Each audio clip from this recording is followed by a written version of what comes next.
বদরের ময়দানে এই পাশে কোরাইশ, এই পাশে মুসলমানেরা। বিশ্বনবী জালাময়ী ভাষণ দিলেন, তোমরা দেখতে পাচ্ছ এটা বদরের ময়দান না, এটা আল্লাহর জান্নাত, ওই জান্নাতের দিকে ছোট। বিশ্বনবীর কথা শোনা মাত্র সাইয়েদনা উমাইর ইবনুল হুমাম বললেন বাখ বাখ, মানে চমৎকার। বিশ্বনবী বললেন মা ইয়াহমিলুকা আলা কওলিকা বাখ বাখ ইয়া উমাইর, আমার এই কথা শুনে তুমি কেন বললা বাখ বাখ?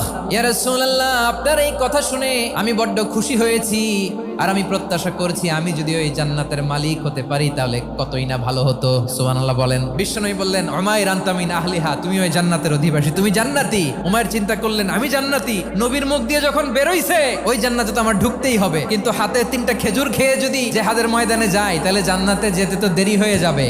এই চিন্তা আসা মাত্রই খেজুর 3টাকে তিনি ছুঁড়ে মারলেন, তলোয়ার বের করে আল্লাহু আকবার বলে বদরের ময়দানে ঝাঁপিয়ে পড়লেন। আল্লাহর শত্রুদেরকে কচুকাটা করে এক পর্যায়ে শাহাদাতের সুধা পেয়ে নিজেও জান্নাতি হয়ে গেলেন। পড়েন সুবহানাল্লাহ।